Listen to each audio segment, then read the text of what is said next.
오늘 예배에 임한 여러분에게 하나님의 크신 은총이 함께 있기를 원합니다. 여러분, 한때 한국의 텔레비전 방송 중에 이런 광고가 있습니다. 부자 되세요.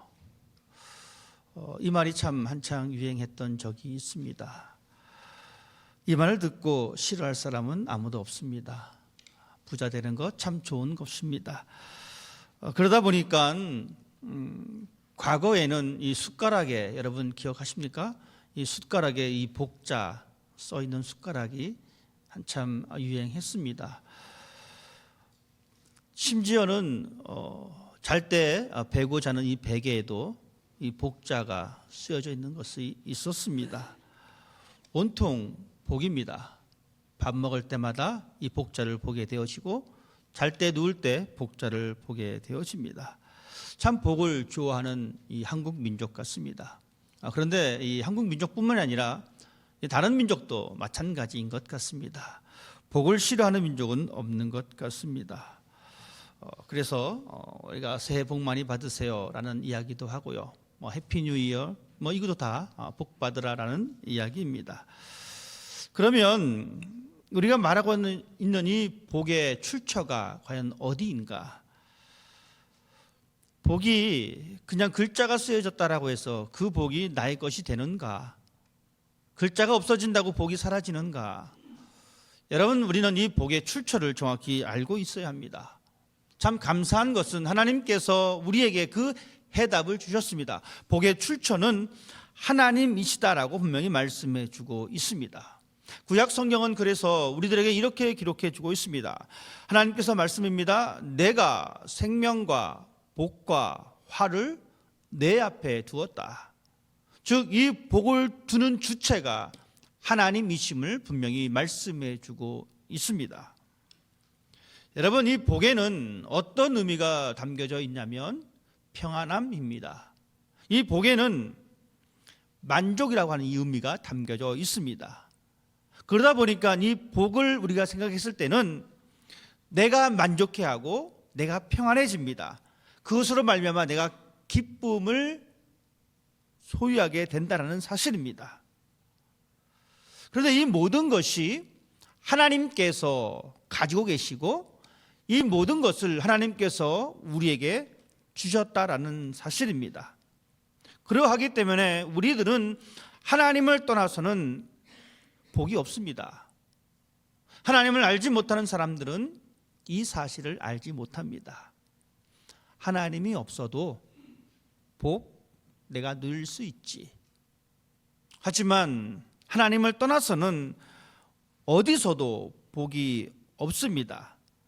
다시 말씀드리면 하나님을 떠나서 내가 복을 찾겠다, 하나님을 떠나서 내가 행복한 삶을 살겠다, 불가능한 이야기입니다.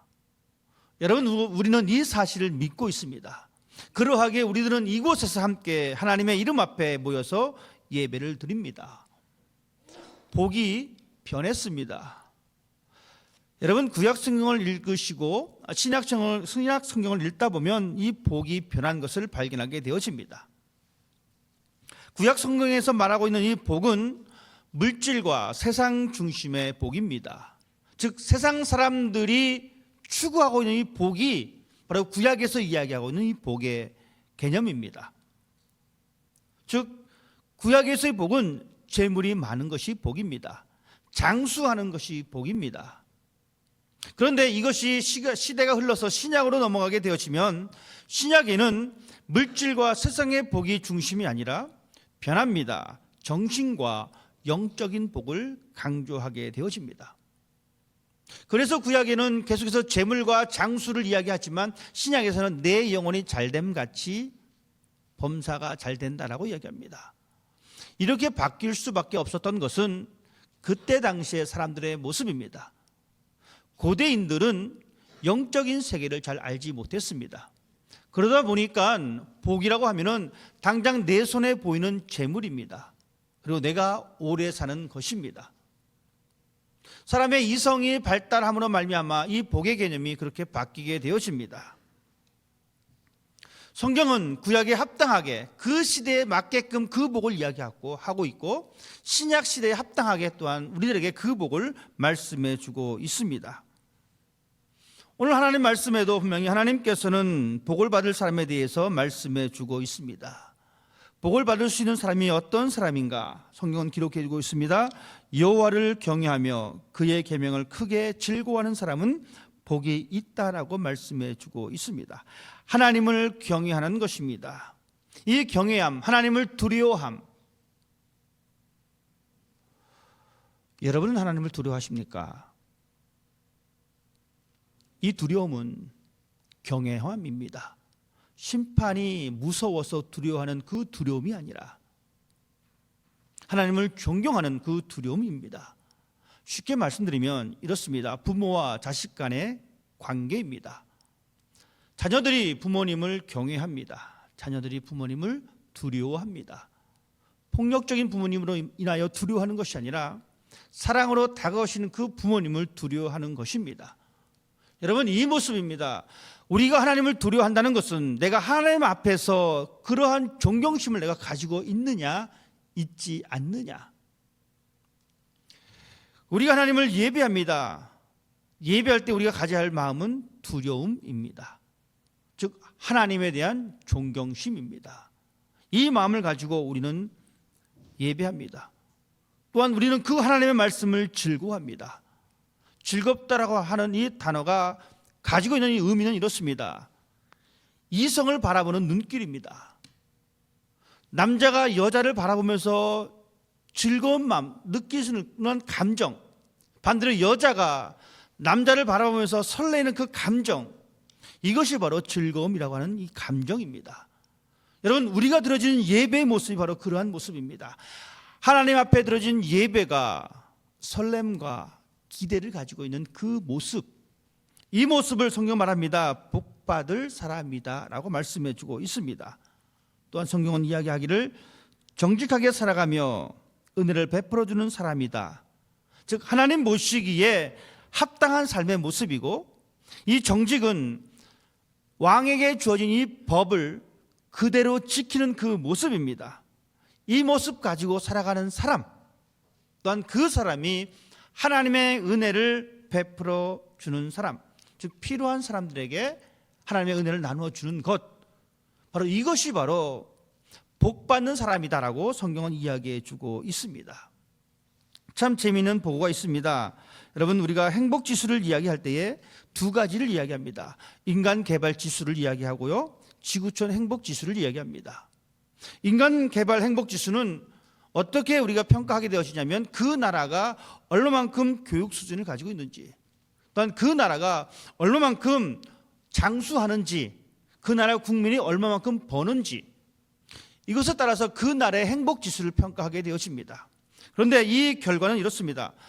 최근의 발표에 의하면 노르웨이가 1위를 차지합니다.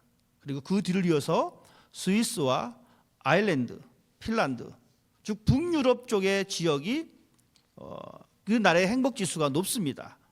반대로 지구촌 행복 지수라는 것이 있습니다. 이것은 주관적 행복입니다. 어떤 객관적인 행복이 아니라 주관적인 행복입니다. 참 재미있는 것은 이 주관적 행복 지수가 높은 나라가 어느 나라면 코스타리카라는 나라입니다. 도미니카입니다. 자메이카, 비엔남.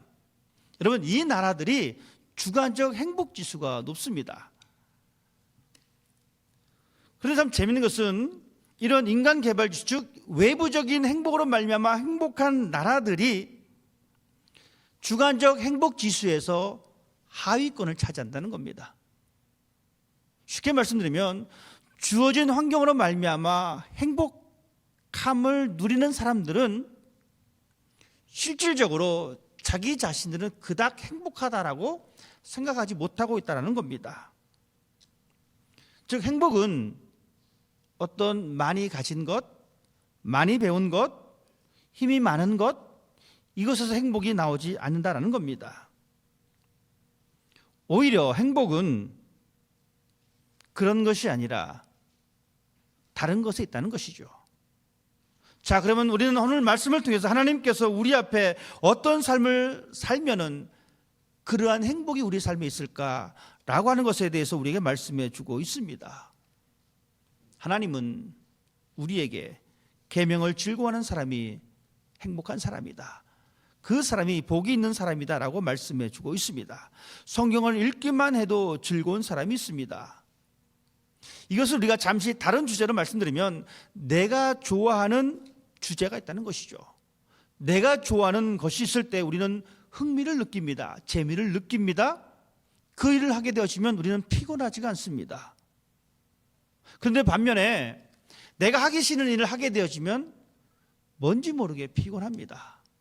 그래서 가끔 여러분, 우리가 우스갯소리 이야기하죠. 잠이 안 오면 성경을 읽어라. 잠이 잘 올 것이다. 그만큼 재미없다라고 우리가 해석할 수도 있습니다.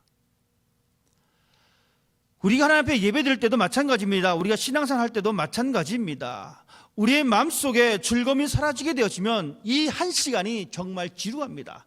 설교 시간 이 30분이 정말 지루합니다. 즐거운 마음으로 예배 드릴 수가 없습니다. 하지만 성경은 말합니다. 즐거운 마음으로 예배 드리는 사람이 복이 있는 사람이다. 스스로 말씀을 찾아서 바라보는 사람이 또한 그 말씀을 듣고 순종하는 사람이다 라고 말씀해 주고 있습니다. 억지로 끌려가는 것이 아니라 자원하는 마음으로 앞장서는 그 사람.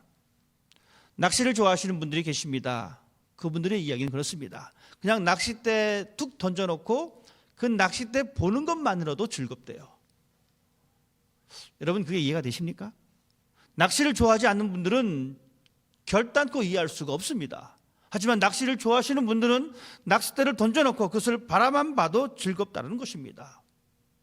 여러분, 그 모습이 바로 우리가 가져야 할 신앙에 대한 모습입니다. 우리가 하나님의 말씀을 대하는 삶의 모습이 바로 그러한 모습이 되어야 합니다. 이 말씀 우리가 즐거워함으로 말미암아 하나님의 법을 알고 하나님의 법대로 살아가게 되어집니다. 우리가 이 땅의 삶을 살아갈 때에 하나님의 법을 멍해로 생각할 때가 있다는 것입니다. 그것이 나에게 짐이 된다라고 생각할 때가 있습니다.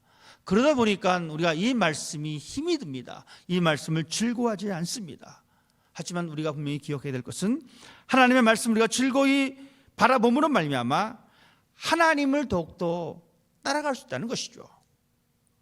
우리는 이 땅의 삶을 살아갑니다. 그러하기 때문에 세상의 법에 저촉을 받고 살아가게 되어집니다. 삶의 방식을 가지고 살아갑니다. 인간관계 속에 살아갑니다. 그러나 그것이 하나님의 법과 충돌될 때가 있다는 것입니다. 그럴 때 우리는 곤란하지만, 난처하지만 절대적으로 하나님의 법을 따르는 사람이 되어야 합니다.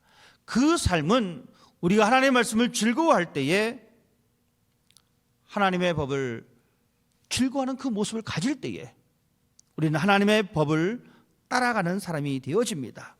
이 사람을 가리켜 하나님은 말씀하십니다. 이것이 바로 신앙의 최고의 모습이다. 이 모습이야말로 너의 자녀들이 복을 받을 수 있는 아름다운 것이다 라고 말씀해 주고 있습니다. 신약 성경에 보면 이 베레아 사람에 대한 평가가 나옵니다. 그들은 어떤 평가를 받게 되었냐면 그들이 하나님의 말씀을 묵상하고 즐거워했다라고 기록해 주고 있습니다. 즉 그들은 하나님의 말씀을 즐거이 바라봄으로 말미암아 하나님과 소통했다는 겁니다. 하나님과 소통할 수 있다는 것은 하나님께서 준비한 것을 누릴 수 있다는 겁니다. 여러분, 이 모습이 베레아 사람들이 가졌던 모습이고, 이 베레아 사람들은 그렇게 하나님의 말씀을 즐거워하고 그 말씀을 연구했던 사람입니다. 왜냐? 이 말씀 속에서 삶의 해답을 찾기 위해서. 여러분, 우리는 이 땅에 삶을 살면서 많은 해답이 필요할 때가 있습니다. 그럴 때 여러분 어떻게 해답을 찾으시겠습니까? 그냥 주변 사람들을 만나서 해답을 찾는 것, 물론 그것도 필요한 방법 가운데 한 가지입니다. 하지만 궁극적으로 우리가 기억해야 될 것은 우리의 인생의 해답은 하나님의 말씀 안에 있습니다. 하나님의 말씀을 여러분 연구하시고 읽으셔서 여러분의 그 삶의 해답을 찾게 되기를 바랍니다. 또한 하나님께 복 있는 사람은 정직한 사람입니다. 이 정직은, 이 의로움은 하나님의 성품이고 하나님의 자녀들이 가져야 할 인격의 모습입니다. 우리가 살아가는 이 세상은 거짓과 불법이 참으로 많습니다. 그러니까 우리가 신앙의 결단을 가지고 의롭게 살기가, 정직하게 살기가 참 힘듭니다. 참 좁은 길입니다. 하지만 분명한 것은 반드시 하나님의 자녀들이 가져야 할 성품을 가지고 살아갈 때에 하나님께서는 우리를 이 어둠 속에서 건져내 주신다라고 말씀해 주고 있습니다. 빛이 나타나 이 어둠을 몰아낸다라고 말씀해 주고 있습니다. 당장의 손해가 있어 보여도 정직한 삶을 우리가 살아내게 되면 우리를 둘러싸고 있는 이 어둠이 하나님에 의해서 제거됨을 말씀해 주고 있습니다. 이 어두움, 이 흑암은 고난을 상징합니다. 힘듦을 상징합니다. 우리의 삶이 그렇게 힘들다 할지라도 우리의 삶이 하나님 앞에서 의로운 삶으로 살아가고 우리의 삶이 사람들 앞에서 정직한 삶으로 살아갈 때에 하나님께서는 우리에게 빛으로 다가오셔서 우리의 삶을 밝은 곳으로 인도해 주신다라고 말씀해 주고 있습니다. 우리가 알고 있는 대로 요셉은 정직한 사람이었습니다. 하지만 여러분, 요셉에게 흑암이 없었던 것은 아닙니다. 요셉은 칠흑 같은 그 어둠 속에 있었던 시간들이 있었습니다. 하지만 그가 어느 곳에 있든지 하나님과 사람 앞에서 정직한 삶을 살아내므로 말미암아 하나님께서는 그를 구원의 빛으로 이끌어 주셨습니다. 이것이 바로 우리의 신앙의 모습이 되어야 합니다. 하나님의 구원의 빛이 반드시 우리에게 있음을 여러분 믿으십시오. 그리고 그것을 기대하십시다. 하나님께서 말씀하십니다. 악인의 제사는 여호와께서 미워하셔도 정직한 자의 기도는 그가 기뻐하시느니라. 하나님은 우리의 기도를 외면하지 아니하십니다. 하나님은 우리의 정직한 기도를 외면하지 아니하십니다. 여러분, 기도는 입술의 메아리가 아닙니다. 기도는 하나님과의 소통입니다. 기도는 우리의 책임 있는 행동입니다. 제가 처음 목회를 시작하면서 목사 안수를 받으면서 하나님 앞에 질문을 드린 것이 있습니다. 이겁니다. 하나님, 제가 이렇게 하나님 앞에 기도해서 하나님, 설교 잘하는 목사가 되게 해 주십시오. 왜냐하면 목사의 주 일이 설교이기 때문에. 그러다 가만 생각해 보니까 이 설교만 잘해서 될 것이 아니더라고요. 그래서 하나님, 설교하는 것보다 삶이 바른 목사가 되게 해 주십시오. 여러분, 설교 잘하는 목사가 되는 것보다 삶이 바른 목사가 되는 것이 훨씬 낫다라고 저는 생각을 했습니다. 기도도 마찬가지입니다. 하나님, 내가 기도 잘하는 사람이 되게 해 주십시오라는 것보다 하나님, 내가 신실한 사람이 되게 해 주십시오. 성경이 말씀하고 있는 정직한 자의 기도를 하나님께서 기뻐하십니다. 그냥 기도 잘하는 사람을 기뻐하는 것이 아니라, 그냥 기도 많이 하는 것을 기뻐하는 것이 아니라 정직한 자의 기도입니다. 신실한 자의 기도입니다. 이 땅에 많은 설교자들이 있습니다. 정말 설교 잘합니다. 그 사람들에게 우리가 좋은 점수를 줄 수 있느냐? 줄 수도 있겠지만 결국은 설교가 울리는 메아리가 되어지면 아무런 소용이 없습니다. 그냥 말 잘하는 사람입니다. 우리의 기도도 마찬가지입니다.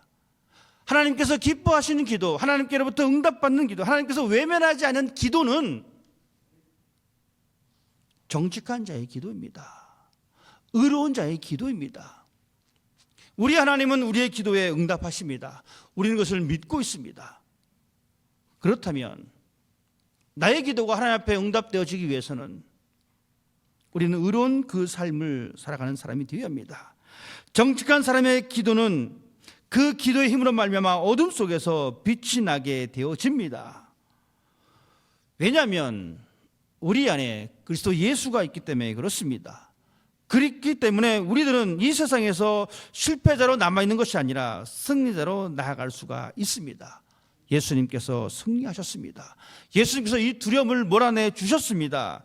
그러하기 때문에 때로는 나의 삶이 지금 흑암 가운데 있다 할지라도 의로운 사람의 그 모습을 가지고 나아갈 때에 하나님은 우리를 온전히 세워주십니다.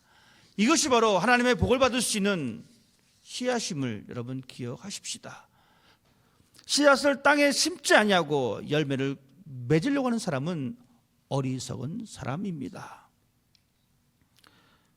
또한 성경을 말씀해 주고 있습니다. 은혜를 베푸는 사람입니다. 남에게 베풀어 주는 것을 좋아하는 사람. 여러분, 우리들은 살아가면서 때로는 이해 득실을 따집니다.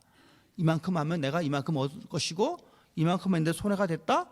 그럼 나는 안 할 거야. 이것이 우리의 마음입니다. 우리가 가지고 있는 모든 모습입니다. 세상 사람들은 이해 득실을 따지지만 그리스도인들은 이해 득실을 따지지 않는 사람이 되어야 합니다. 성경은 말합니다. 베푸는 자의 자식은 결코 줄이지 않는다. 우리가 하나님을 믿으면서 하나님의 은혜를 받고 살아가는 우리들은 이 은혜를 남에게 베풀어 주는 사람이 되어야 합니다. 보상을 기대하는 것은요, 우리가 가지고 있지만 이 보상을 기대하는 이 모습은 사단이 준 겁니다. 사단은 우리들에게 어떤 것에 대한 보상 심리를 갖게 합니다. 하지만 여러분 기억하십시다.